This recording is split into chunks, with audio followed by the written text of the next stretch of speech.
that Ukraine does not lose, that Russia does not win, that Russia should and will be defeated on the battlefield. Russia would have to bear some of the costs for rebuilding Ukraine. The Chinese are watching to see, can we stick together and help Ukraine defeat Russia? That Ukraine has achieved irreversible momentum, that there is no way that Russia can turn that back, that Ukraine will have liberated Crimea by the end of summer, by August of 2023.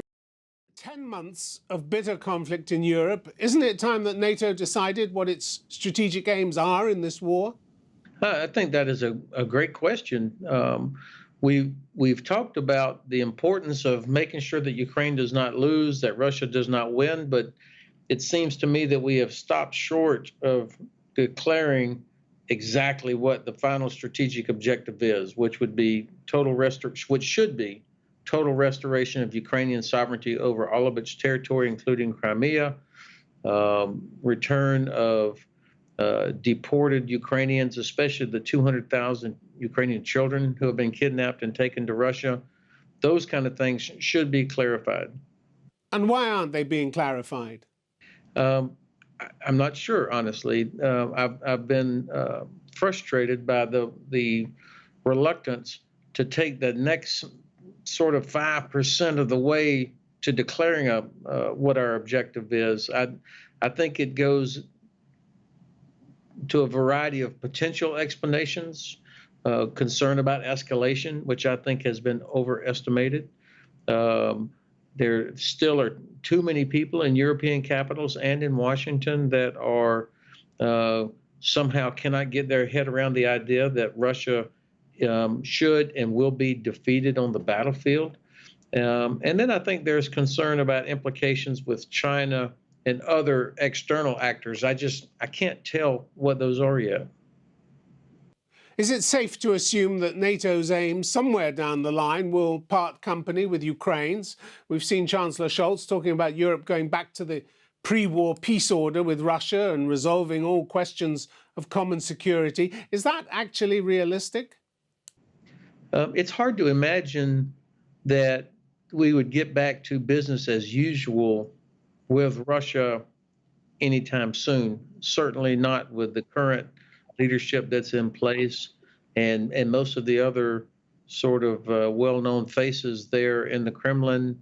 We don't know what will happen once Russia has been defeated.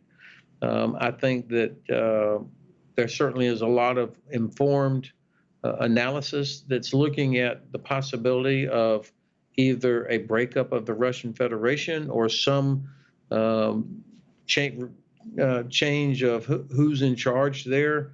I'm not advocating for any of that, but I think we have to be open-eyed and think about the possibilities and the implications. But put that aside, I can't imagine that it would be business as usual, within a few weeks or months after the conclusion of this conflict. There will always be a Russian state. Of course there will, and there should always be a Russian state. And we will need to work with them for all the big issues that are important to us now. But I think the emphasis needs to be on protecting the international rules-based order, which includes respect for boundaries, respect for international law, respect for human rights. And we also need to focus on getting Ukraine back up on its economic feet, because we need to get the millions of refugees back home to Ukraine. And we also need to help Ukraine start producing grain and exporting grain again that is needed for millions of people in Africa and Asia. But there can't be any sort of backslapping and shaking of hands and saying, let bygones be bygones. There are war crimes to consider, and there's the issue of reparations as well. Is that going to go by the board, do you think? No, not at all. I was at the International Criminal Court back several weeks ago, and I am confident that they are doing a lot of hard work right now building cases for war crimes by leadership from the Kremlin, specifically for these deportations of Ukrainian children, genocide, and the daily attacks on power grids and civilian targets. These are all war crimes, and so I can't imagine. I would be shocked if after this conflict ended, that we saw Foreign Minister Lavrov or President Putin or any of the other current leadership team showing up at being welcomed at international events. It would be a betrayal, actually. I mean, all of these people are going to be, I think, investigated and charged with war crimes. I mean, based on what they say publicly and what we're all watching every single day. So I'll be interested in tracking that. On the reparations front, certainly I think there's going to have to be some responsibility by Russia to help pay for the rebuilding of Ukraine.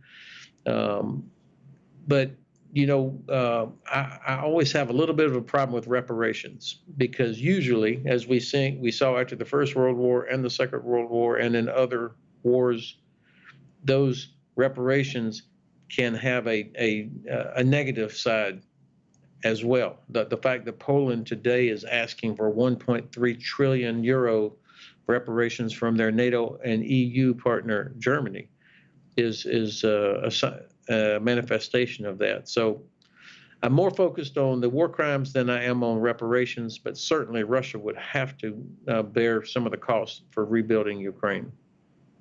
General Hodges, how long can the West go on supporting Ukraine at current levels? One report in the summer said that there was intense fighting in the Donbass. At the time, Russia used up in 2 days more ammunition than the entire British Army had in its arsenal. Yeah, we've learned a lot, or been reminded about what's required for sustained land combat. The ammunition consumption specifically, the numbers of casualties, the losses of vehicles and aircraft, it's astounding. And so all of us are having to retool our defense industries and figure out ways to counter this mass that Russia has employed. We don't necessarily have to match it with mass. In fact, precision can defeat mass as long as you have enough of the precision weapons. And my sense is that we're going to stick with it. Of course, just recently the White House, reports are coming out of the Pentagon that the White House is going to approve the delivery of Patriot missile defense systems to Ukraine. That's not signed by the president yet, but the fact that that's being released from the Pentagon tells me it's probably going to happen. That is a significant step by the White House, because those are expensive and we don't have many of them. So the fact that the White House is doing that, to me, is a very encouraging sign. And the president has said this. And of course, we're on the backside now of the US midterm elections. He's got strong bipartisan support for continuing this help to Ukraine. And I think the Congress and the administration recognize that this is not just about Ukraine. This is about this international rules-based order. It's about ensuring stability and security in Europe, which is important for American prosperity because our prosperity depends on European prosperity. And then finally, it's about deterrence of China, that the Chinese are watching to see, can we stick together and help Ukraine defeat Russia? Russia has painted this war in many different forms over the last 10 months, but often as a war between Russia and the West. Do you believe that sooner or later that war between the West and Russia may become unavoidable? No. In fact, it looks to me that Ukraine has achieved irreversible momentum, that there is no way that Russia can turn that back. And even President Zelenskyy had said, I don't need troops, I need the tools, the equipment, the ammunition, and so on. And so I think that the path we're on now, as long as the West sticks together and delivers everything that we said we're going to deliver and keep the sanctions in place, this does not have to go to a conflict involving NATO directly versus Russia. But the key will be all of us sticking together. Now, the Kremlin needs the narrative. I mean, they have to be able to explain to their own population why this special military operation has turned into such a disaster for them, because it would be very difficult to say, well, we're getting crushed by Ukraine. So they need to somehow justify what they're doing to their own population by expanding the narrative to say that this is Russia, against NATO. Can I just ask you, because we're coming up to the end of 2022, to look ahead, where do you think this war will be in 12 months' time? Not where you'd like it to be, where you think it actually will move? No, great question. My assessment is that Ukraine will have liberated Crimea by the end of summer, by August of 2023. I don't know how much of the Donbass will still be partly occupied. I think that most of the people that live in those so-called separatist territories actually would prefer to be part of Ukraine versus Russia.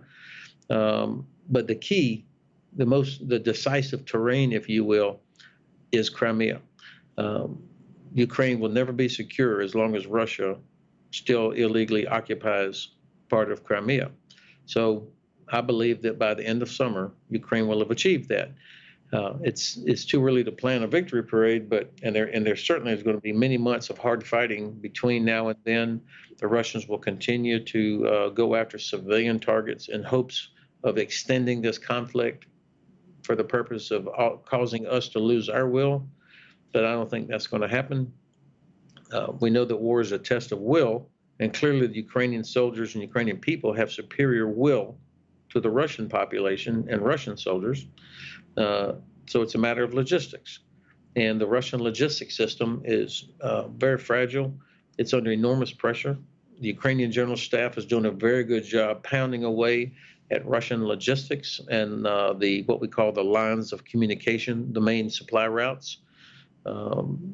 There's only two roads that lead into Crimea. One is over the Kerch Bridge, which is already severely damaged. And then there's the so-called land bridge that runs through Mariupol and Melitopol.